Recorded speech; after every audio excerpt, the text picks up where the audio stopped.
tendrils kind of reach out onto the edges, and it pulls its whole body and mass forward. Since both of them hit you, it begins to engulf you and brings you right into its body itself. He's thinking, oh, gross, and oh, dear at the same time, and he's like, the water, oh, gosh, okay. Boom. A tree falls in the woods and crushes a bunch of squirrels.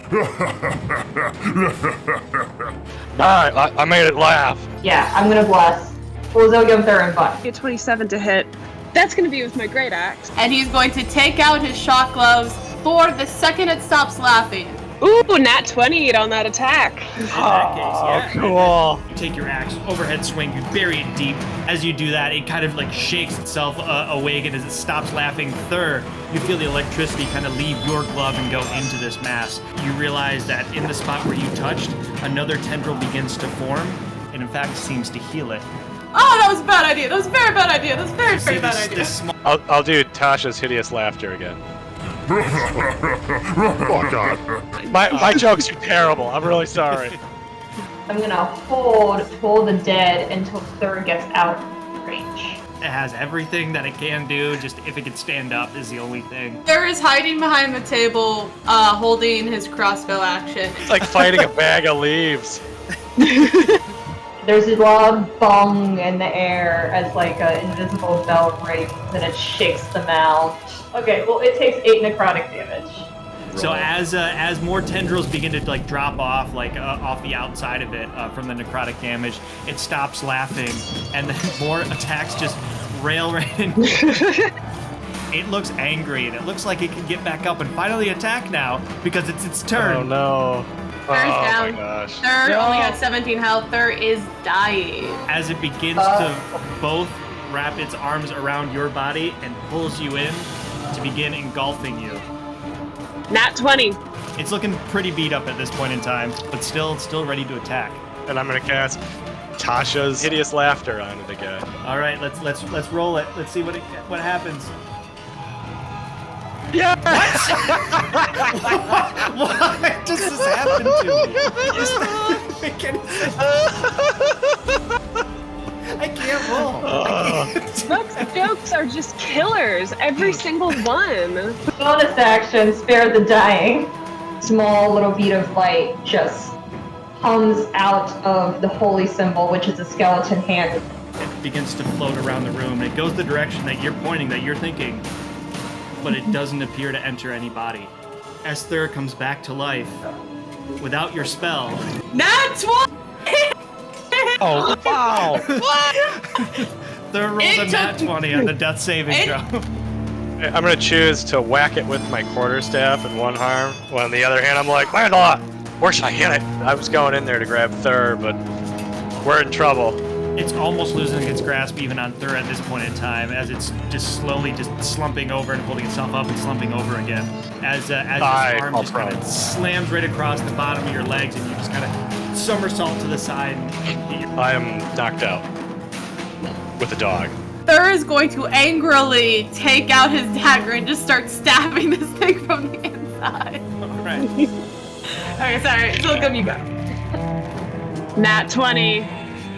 That's just trying to hold itself together. You slash through it one final time, cleaving through the middle of it. How do you want to do this? I'll aim for skull and try to cut right through it as I go. Just completely falls apart and just spills its guts, innards, and plant matter. Just total grossness fills the top of the dais. But yeah, shall we get out out of here? Yeah, I grab let's get Lance this- a lot. Earth shifting is happening all around you as small loose pebbles and whatnot come from the ceiling and falling onto you. Are you gonna kill us on the way out of here? Time for an expeditious retreat. Real quick. Top of the stairwell again. You open up the door, and like I said, there's this little stove here in this room, and it's just billowing out this noxious this gas. Instead of a doorway, it's replaced with a bunch of scythes that keep on going at irregular intervals, slashing across the door. You see the walls themselves that were previously painted and had wallpaper now begins to chip and kind of fall apart. Almost having that opening, Buck being a little bit thicker, you wait for that opening, and you're able to time it perfectly. You jump through. That same hole that Buck was able to jump through, you're able to jump through as well, land on the other side there. Thur surprises himself and gives Buck a big hug. You take the confidence and incorrectly judge the timing on it as a blade comes through and slashes right into you. But again, at the top of those stairs where a door once was are again scything blades that are going back and forth, seemingly to come from nowhere. If we take our time, Phil will cast Take Good Guidance to people. All right, Zilgum, blades just end up catching you on the back at 12 slashing damage. Oh, that's a 10. 5 damage on that one. Oh! So you got lucky. Oh! As you guys begin to run down the spiral staircase. From this fireplace on the far left side, more billowing smoke. It appears that every single doorway is now just filled with scythes. You take a look up the large marble staircase, and it now appears that the floor above you is completely getting filled up, and the smoke is just slowly pushing down. We broke the window through the dining room. We did break the window in the dining room. I say we go out that way. All of those windows in that room are completely bricked up. Jumping through. Here we go. Oh gosh. Guidance! Guidance! Yeah, you being a thick boy. Oh my god, I'm down. It's Yeah. almost like this place is called Death House or something, guys. 6! All right, with Oh, a total no. of 6, 7 slashing damage as you... That kills me. I'm down. I'm incapacitated. There. So that's a 20-something! If only you could have spread that wealth out to everyone, but Oh man. you realize you can finally see outside. You We have 2 unconscious people with us. Heave ho! Together? Yeah. Yeah. Oh. Yeah, 19 plus 4, so that's 23 plus another D4. It's gonna really suck when you roll a nat 1 for a third. Yeah. Push him through, and then Buck, you slide your way on your back out the doorway, and then down to the bottom stoop. Same thing? Yeah. Do you want to roll, Katie?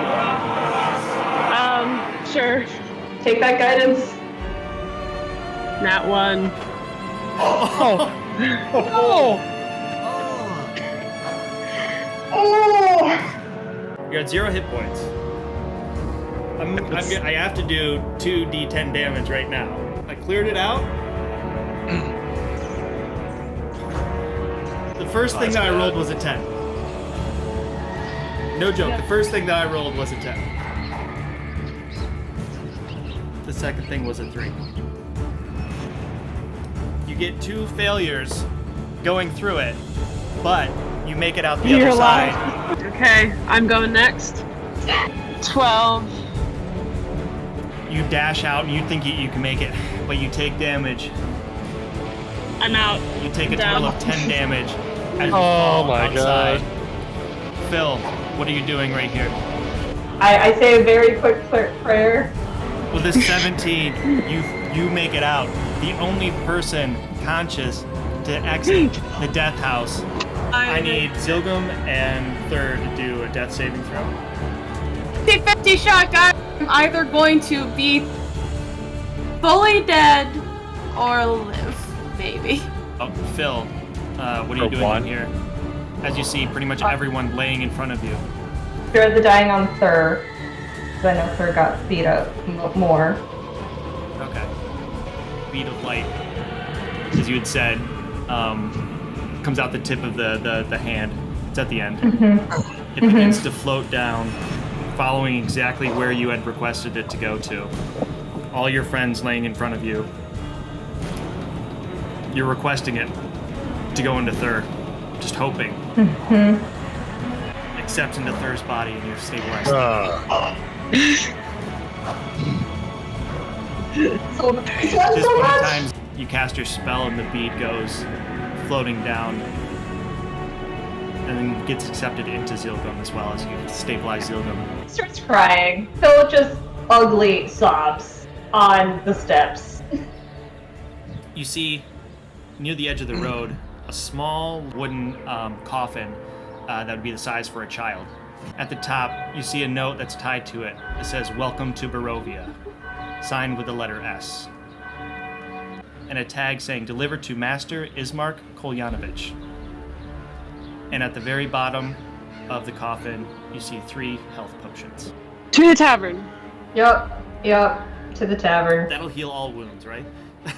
Yep. Yes. There's a man that sits towards the back around a large table who picks up his eyes from his drink as you guys walk into the tavern. Eric, please let me pay for them, and I will get the next round too. Please, come sit with me. By the way, I'm Ismark Kolyanovich.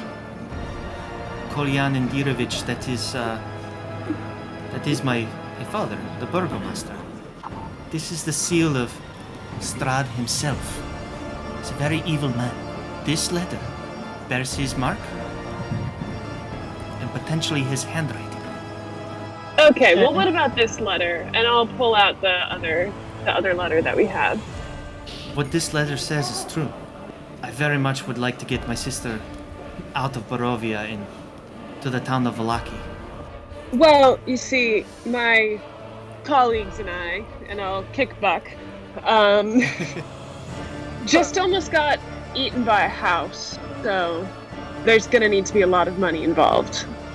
Insight check. Does this guy seem like he's trustworthy? Everything that he has been saying doesn't seem to be shifty or a lie in any way. Point in time, it'd be Buck, and Thur, you'd be just kind of about to wake up as well.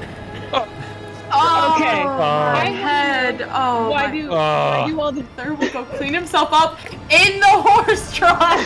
Oh no! Well, I had offered your friends here a night's stay in my family's house, but they seem to be very abrasive and... You are the most. I'll go with you. That sounds great. This is I don't great. understand. Thur looks at the other two and is like, "What did you say?" Yes, sir. yeah. I don't know what my compatriots said to you before I awoken, but thank you so much for your generosity in this strange land. As you kind of eventually come up, you see towards the end of this road, you see a weary-looking mansion. Ismark leans up to the door and says, "Irina, it's me. I have brought friends." Right there is where we're going to end the session.